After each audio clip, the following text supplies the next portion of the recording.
യഥോധർമ്മ തഥോ ജയ. ഭക്തസജ്ജനങ്ങളെ പ്രണാമം.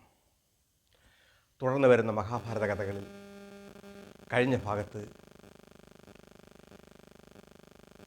പാണ്ഡവർ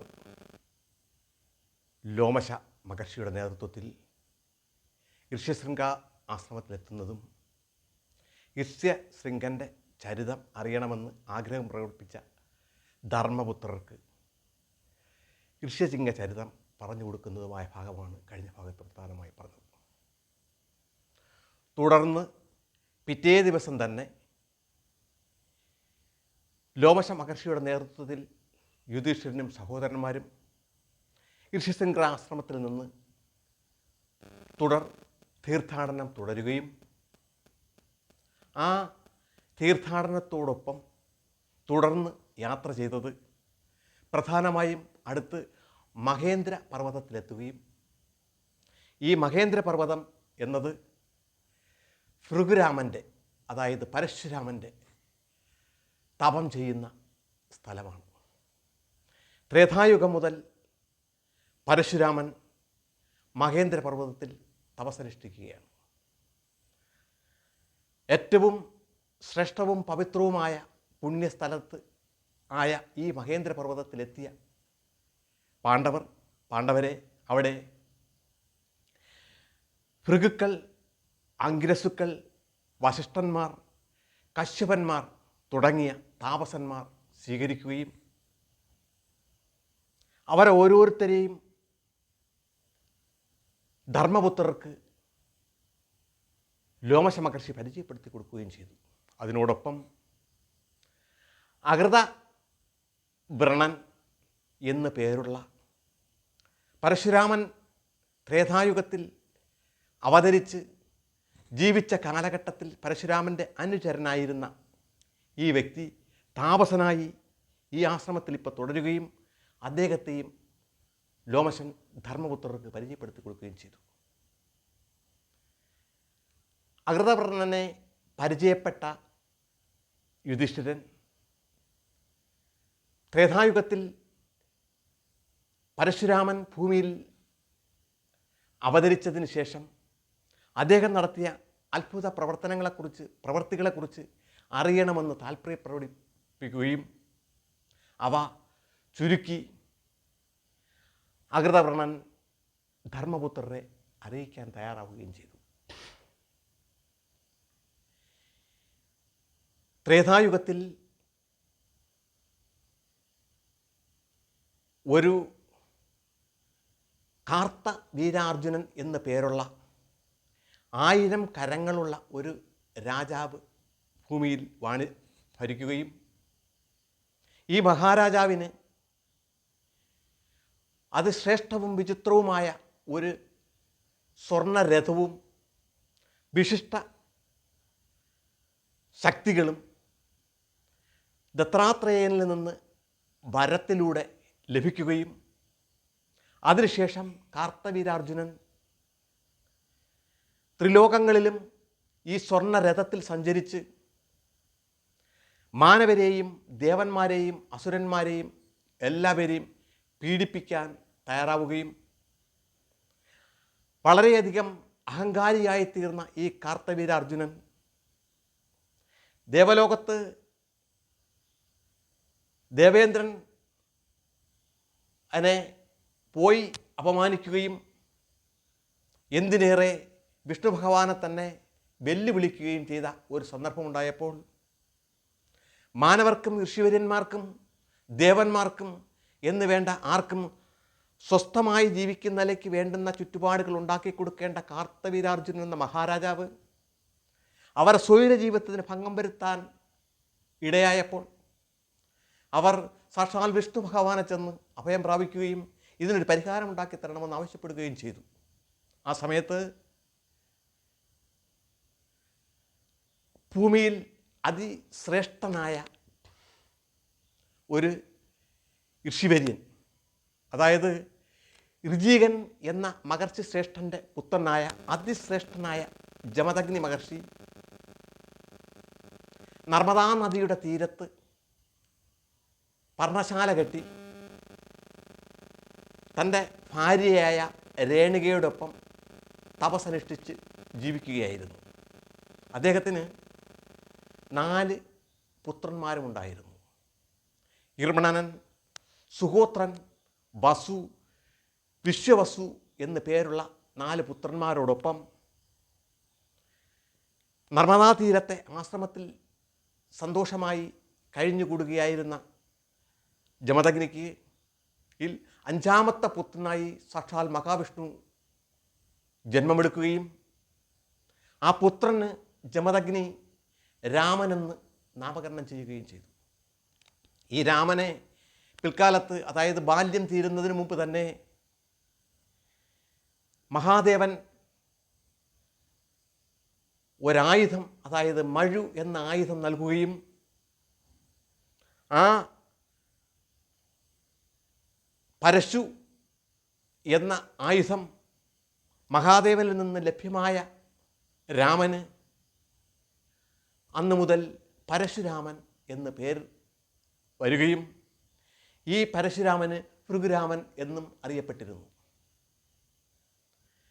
അങ്ങനെ വളരെ സന്തുഷ്ടമായി ജമദഗ്നി മഹർഷി നർമ്മദാ നദിയുടെ തീരത്തെ ആ ആശ്രമത്തിൽ പുത്രന്മാരോടും വധുവിനോടുമൊപ്പം കഴിഞ്ഞുകൂടവേ ഒരു നാൾ ജമദഗ്നിയുടെ വധുവായ രേണുക നർമ്മദാ നദിയിൽ ജലമെടുക്കുന്നതിലേക്ക് വേണ്ടി പോവുകയും ഈ സമയത്ത് ആ നർമ്മദാ നദിയിൽ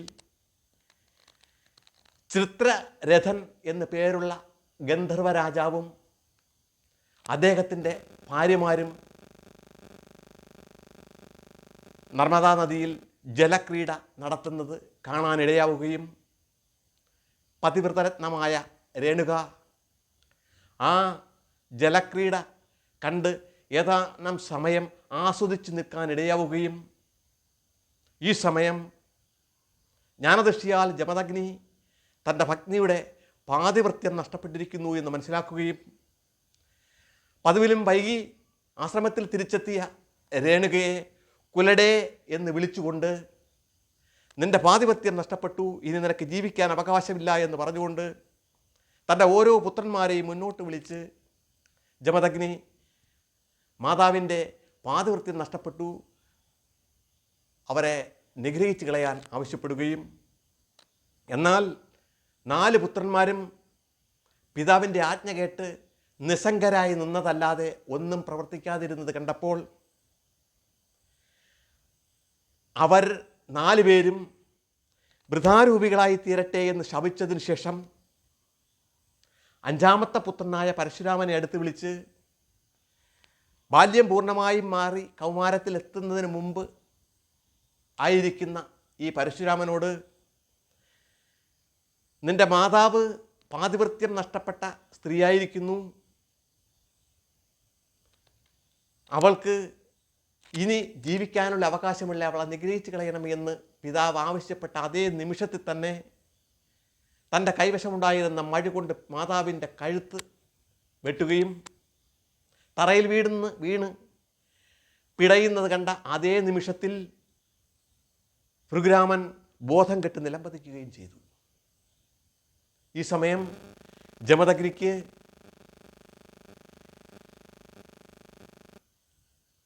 തൻ്റെ ഭാര്യ മരിച്ചു കിടക്കുന്നതും പുത്രൻ മോകാലസ്യപ്പെട്ട് വീഴുന്നതും കണ്ട സമയത്ത് ജമദഗ്നിയുടെ കോപമടങ്ങുകയും അദ്ദേഹം പെട്ടെന്ന്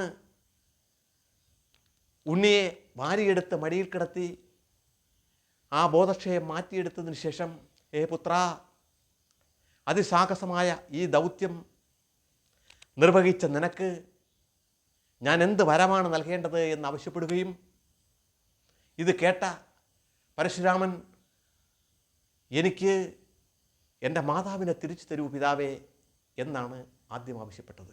മാത്രവുമല്ല, എൻ്റെ ജ്യേഷ്ഠന്മാർക്ക് അങ്ങ് നൽകിയ ശാപം പിൻവലിക്കുകയും ചെയ്യണം എന്ന് പറഞ്ഞു.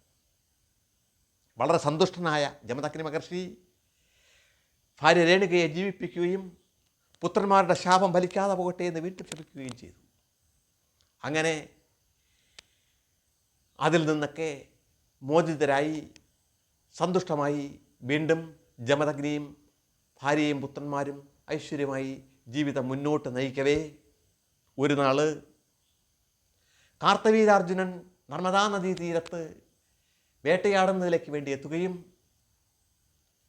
മൃഗവേട്ട നടത്തി മുന്നേറുകയായിരുന്ന കാർത്തവീരാർജുനൻ വിശപ്പും ദാഹവും കൊണ്ട് അടുത്ത് കണ്ട ആശ്രമമായ ജമദഗ്നിയുടെ ആശ്രമത്തിലേക്ക് കയറി വരികയും അദ്ദേഹത്തെ വളരെ ആദരപൂർവ്വം സ്വീകരിച്ച് ഇരുത്തിയ ജമദഗ്നി നിമിഷ നേരങ്ങൾക്കുള്ളിൽ തന്നെ വളരെ വിശിഷ്ടമായ ഭക്ഷണങ്ങൾ തയ്യാറാക്കി കാർത്തവീരാർജുനനും മന്ത്രിക്കും കിങ്കരന്മാർക്കും നൽകുകയും ആ ഭക്ഷണം സ്വദിഷ്ടമായി കഴിച്ചതിന് ശേഷം ഇത്രയും വേഗത്തിൽ ഇത്രയും ശ്രേഷ്ഠമായ ഭക്ഷണം എങ്ങനെ തയ്യാറാക്കാൻ കഴിഞ്ഞു എന്ന് മഹർഷിവര്യനോട് കാർത്തവീരാർജുനൻ ചോദിക്കുകയും തനിക്ക് സുശീല എന്ന പേരിൽ ഒരു പശുവുണ്ടെന്നും സാക്ഷാൽ കാമധേനുവിൻ്റെ അനുജത്തിയാണ് ഈ സുശീലയെന്നും ആ സുശീല എന്ന പശുവിൻ്റെ സഹായത്തിലാണ് ഇതെല്ലാം തനിക്ക്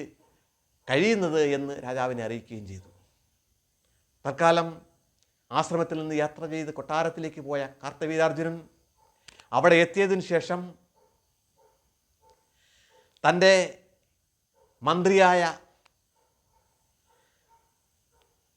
ചിത്രഗുപ്തനെ വിളിച്ചു വരുത്തി, ചിത്രഗുപ്ത, നീ ജമദഗ്നിയുടെ ആശ്രമത്തിൽ പോയി അദ്ദേഹത്തിന് എന്ത് പ്രതിഫലം കൊടുത്തിട്ടായാലും വേണ്ടില്ല ആ പശുവിനെ, ആ ദിവ്യമായ സുശീല എന്ന പശുവിനെ കൊട്ടാരത്തിലേക്ക് കൂട്ടിക്കൊണ്ടുവരിക എന്ന്. മന്ത്രിയും കിങ്കരന്മാരും അങ്ങ് ജമദഗ്നിയുടെ ആശ്രമത്തിലെത്തുകയും മഹാരാജാവിൻ്റെ ആവശ്യം ജമദഗ്നിയെ അറിയിക്കുകയും ചെയ്തു. ഇത് കേട്ട ജമദഗ്നി മന്ത്രിയോടും കിങ്കരന്മാരോടുമായി പറഞ്ഞു, മഹാരാജാവ് ആയ കാർത്തവീരാർജുനന് കൊട്ടാരത്തിലില്ലാത്തതായ ഒന്നുമില്ല.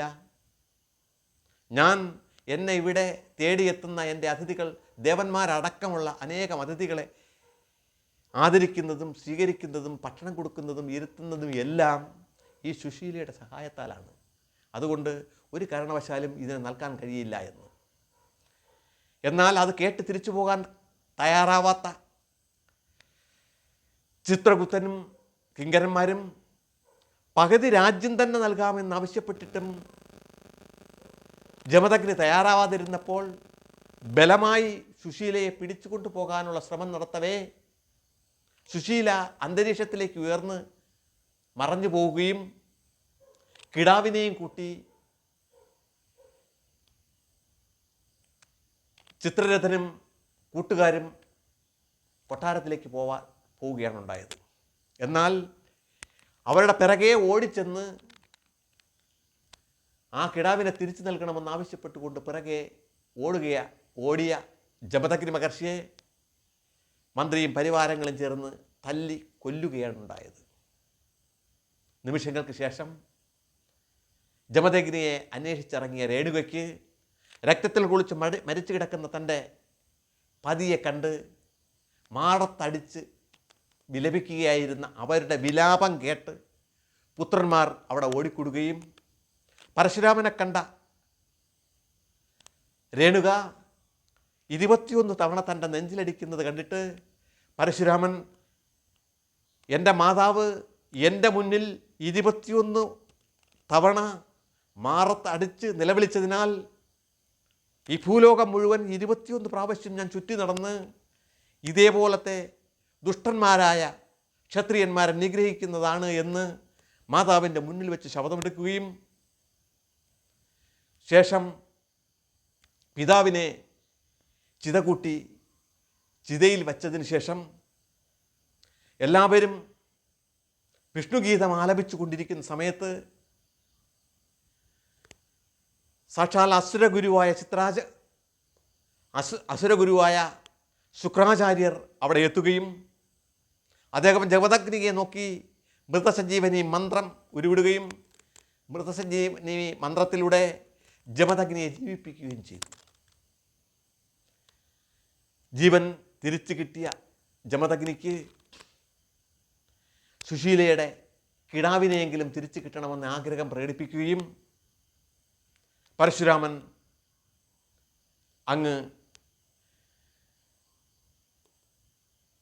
രാജകൊട്ടാരത്തിലേക്ക് പോവുകയും ചെയ്തു. അവിടെ ചെന്ന് കാർത്തവീരാർജുനനെ യുദ്ധത്തിന് വേണ്ടി വെല്ലുവിളിക്കുകയും കാർത്തവീരാർജുനൻ പരശുരാമൻ്റെ വെല്ലുവിളി സ്വീകരിച്ചുകൊണ്ട് ഭടന്മാരോടൊപ്പം യുദ്ധത്തിനെത്തുകയും എന്നാൽ സാക്ഷാൽ വിഷ്ണുവിൻ്റെ അവതാരമായ പരശുരാമൻ മഹാദേവൻ്റെ വരത്താൽ നൽകിയ ആയുധം കൊണ്ട് പരശു എന്ന മഴു ആയുധം കൊണ്ട് കാർത്തവീരാർജുനൻ്റെ 1000 കരങ്ങളെയും വെട്ടിയിടുകയും അവസാനം തല വെട്ടിയെടുക്കുകയും ചെയ്തു. ഈ സമയം കാർത്തവീരാർജുനൻ്റെ പടയാളികളിൽ ഭൂരിഭാഗവും നശിക്കുകയും പുത്രന്മാരിൽ അനേകം പേർ നശിക്കുകയും ചെയ്തു. അങ്ങനെ സുശീലയുടെ കിടാവിനെയും കൂട്ടി ആശ്രമത്തിലെത്തിയ പരശുരാമനോട് ജമദഗ്നി ഇത്രമാത്രം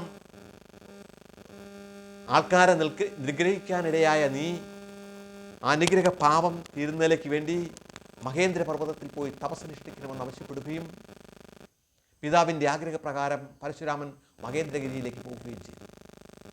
അവിടെ ചെന്ന് തപസ്സനുഷ്ഠിക്കുന്ന ഈ സമയത്ത് പരശുരാമൻ അവിടെ ഇല്ല എന്നറിഞ്ഞ സമയത്ത് കാർത്തവീരാർജുനന് അവശേഷിച്ചിരുന്ന ഒരു പുത്രനും ഏതാനും ഭടന്മാരും ചേർന്ന് നർമ്മദാ നദീതീരത്തെത്തി ആശ്രമത്തിൽ ഇരിക്കുകയായിരുന്ന ജമദഗ്നിയുടെ തല വെട്ടിയെടുത്ത് കൊണ്ടുപോവുകയാണ് ഉണ്ടായത്. ഈ വിവരമറിഞ്ഞ പരശുരാമൻ മഹേന്ദ്ര പർവ്വതത്തിൽ നിന്ന് നർമ്മദാ തീരത്തിലുള്ള ആശ്രമത്തിലെത്തുകയും പിതാവിൻ്റെ ശരീരം ചിത കൂട്ടി ദഹിപ്പിക്കുകയും ആ ചിതയിൽ ചാടി മാതാവ് രേണുക ആത്മാഹൂതി ചെയ്ത് സ്വർഗം പ്രാപിക്കുകയും ചെയ്തു. തുടർന്ന് മാതാവിന് മുന്നിൽ താൻ എടുത്ത ശപഥം നിറവേറ്റുന്നതിലേക്ക് വേണ്ടി ഭാരതഭൂമി എന്നല്ല ഭൂലോകം തന്നെ മൊത്തം സഞ്ചരിച്ച് 21 തവണ യാത്ര ചെയ്ത് അനേകം ക്ഷത്രിയന്മാരെ നിഗ്രഹിക്കുകയും ആ ക്ഷത്രിയന്മാരുടെ രക്തമത്രയും സമന്തപഞ്ചകമെന്ന് പിൽക്കാലത്ത് പേരിൽ ലഭിച്ച സ്ഥലത്ത് 5 കയങ്ങളിലായി സൂക്ഷിക്കുകയും ആ നിണം കൊണ്ട് പരശുരാമൻ തൻ്റെ ജനിച്ച കുലത്തിൻ്റെ പൂർവ്വ പിതാമഹന്മാർക്ക് വേണ്ടി പിതൃകർമ്മം നിർവഹിക്കുകയും ഈ പിതൃകർമ്മത്തിൽ ഏറ്റുവാങ്ങിക്കൊണ്ട് പൂർവ്വ പിതാമഹന്മാരെല്ലാം അവിടെ പ്രത്യക്ഷരാവുകയും അല്ലയോ പരശുരാമ, നിനക്കെന്ത് വരമാണ് നമ്മൾ നൽകേണ്ടത് എന്ന് പിതൃക്കൾ ചോദിക്കുകയും ഞാൻ ഈ ഭൂമണ്ഡലം മൊത്തം സഞ്ചരിച്ച് അനേകം ക്ഷത്രിയ രാജാക്കന്മാരെ നിഗ്രഹിച്ചതിലെ പാപം എനിക്കില്ലാതാക്കി തരണം എന്ന് അനുഗ്രഹിക്കണം എന്ന് പറയുകയും മാത്രമല്ല ഈ കയങ്ങളിൽ സൂക്ഷിച്ചു വച്ചിരിക്കുന്ന നിണമിരിക്കുന്ന ഈ സ്ഥലത്തെ 5 ശ്രേഷ്ഠ തീർത്ഥങ്ങളാക്കി തീർക്കണം എന്നാവശ്യപ്പെടുകയും അങ്ങനെ സംഭവിക്കട്ടെ എന്ന് ദ്രവ്യന്മാരായ ആ പൂർവ്വ പിതാക്കൾ അനുഗ്രഹിക്കുകയും അങ്ങനെ പരശുരാമൻ്റെ പാപമൊഴിവായി ആ 5 കയങ്ങളും പുണ്യതീർത്ഥങ്ങളായിത്തീരുകയും അന്ന് മുതലാണ് അതിനെ സമന്തപഞ്ചകം എന്നറിയപ്പെടുകയും ആ സമന്തപഞ്ചകം കുരുക്ഷേത്രത്തിലാണ് സ്ഥിതി ചെയ്യുന്നത് എന്ന് യുധിഷ്ഠിരന് അകൃതവർണ്ണൻ കഥകൾ വിവരിച്ചു കൊടുത്തു. ശേഷം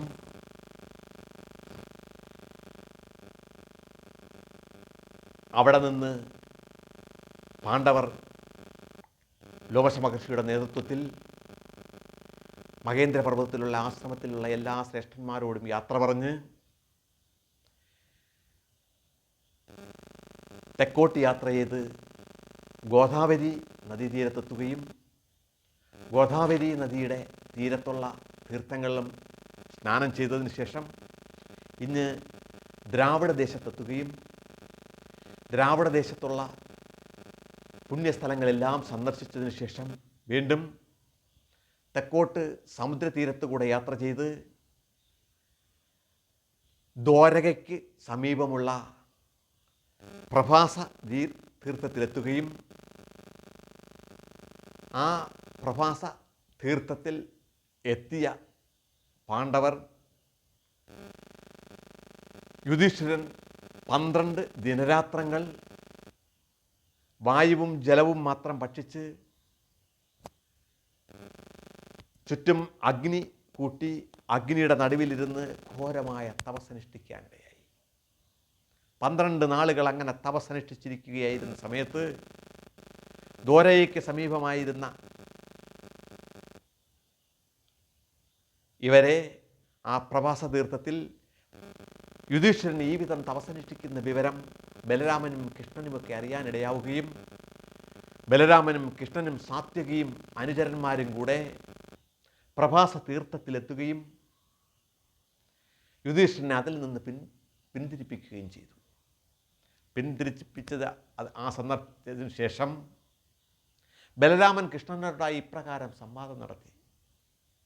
അല്ലയോ കൃഷ്ണ, സത്യത്തിനും ധർമ്മത്തിനും നീതിക്കും മാത്രം വില കൽപ്പിച്ച് അധർമ്മം എന്ന് പറയുന്നത് അല്പവും തൊട്ടുകൂടാതെ ജീവിച്ചു പോയ ഈ പാണ്ഡവർക്ക് ഈ വനവാസമാണ് അനുഭവമായിട്ടും അധർമ്മം മാത്രം കൈമുതലായി കൊണ്ടു നടക്കുന്ന ദുര്യോധനൻ രാജ്യം ഭരിച്ചിരിക്കുന്നത് കാണുമ്പോൾ അല്പബുദ്ധികളായ മനുഷ്യർ സത്യത്തെക്കാളും ധർമ്മത്തെക്കാളും നീതിയെക്കാളും നല്ലത് അധർമ്മമാണ് എന്ന് ചിന്തിച്ചു പോയാൽ നമുക്കെങ്ങനെ അവരെ കുറ്റം പറയാൻ കഴിയും എന്ന് കൃഷ്ണനോട് ബലരാമൻ ചോദിക്കുകയും ഇത് കേട്ടുനിന്ന സാത്യകി ഒരു കാരണവശാലും ധർമ്മം നിലനിർത്തുന്നതിലേക്ക് വേണ്ടി ആർക്ക് വേണമെങ്കിലും ഇടപെടാവുന്നതാണ്. നമ്മളിൽ കരുത്തന്മാരായ യോദ്ധാക്കളുണ്ട്. എത്രയും പെട്ടെന്ന് നമ്മൾ ഇടപെട്ട് കൗരവരെ നിഗ്രഹിച്ച് ഹസ്തനപുരി വീണ്ടെടുത്ത് പാണ്ഡവർക്ക് നൽകേണ്ടതാണ് എന്ന് സാത്യകി ആവശ്യപ്പെടുകയും എന്നാൽ ഇത് രണ്ടും കേട്ടു നിന്ന കൃഷ്ണൻ അവരോടായി തിരിച്ചു പറഞ്ഞു, അല്ലയോ ജ്യേഷ്ഠ ബലരാമ, സാത്യകി, നിങ്ങളൊരു കാര്യം മനസ്സിലാക്കുക. സത്യത്തിനും ധർമ്മത്തിനും നീതിക്കും മാത്രം വില കൽപ്പിക്കുന്ന ഈ പാണ്ഡവർ അവരുടെ ഭുജബലം കൊണ്ടല്ലാതെ നേടിയെടുക്കുന്ന രാജ്യം അവർ തിരിച്ചു ഭരിക്കും എന്നെന്താണ് ഉറപ്പ്? ആയതിനാൽ അവരുടെ ഭുജബലം കൊണ്ട് തന്നെ അവർ ഈ രാജ്യത്തെ തിരിച്ച് നേടിക്കൊള്ളും. അതുവരെ നമ്മൾ ക്ഷമിക്കുക, കാത്തിരിക്കുക എന്ന്. ഇത് കേട്ട യുധിഷ്ഠിരൻ കൃഷ്ണനോടായി പറഞ്ഞു, അല്ലയോ കൃഷ്ണ, എൻ്റെ മനമറിയുന്നത്, എന്നെ മനസ്സിലാക്കുന്നത് ഈ ഭൂമിയിലുള്ള നീ മാത്രമാണ്. എൻ്റെ രക്ഷകൻ എന്നും നീയാണ്. നിൻ്റെ ഈ അഭിപ്രായം തന്നെയാണ് എൻ്റെ ഉള്ളിലുണ്ടായിരുന്നത് എന്ന് പ്രതിവചിക്കുകയും സമാധാനമായി പാണ്ഡവർ തീർത്ഥയാത്ര പ്രഭാസ തീർത്ഥത്തിൽ നിന്ന് തുടർന്നു പോവുകയും കൃഷ്ണനും ബലരാമനും സാത്യകിയുമൊക്കെ ദ്വാരകയിലേക്ക് തിരിച്ചെത്തുകയും ചെയ്തു. പ്രിയ സജ്ജനങ്ങളെ, ഈ ഭാഗം ഞാനിവിടെ നിർത്തുന്നു. തുടർ ഭാഗങ്ങളിൽ പാണ്ഡവർ തീർത്ഥയാത്രയുടെ തുടർ കഥകൾ പ്രതിപാദിക്കാം. തൽക്കാലം നിർത്തട്ടെ. ലോകാ സമസ്ത സുഖിനോ ഭവന്തു.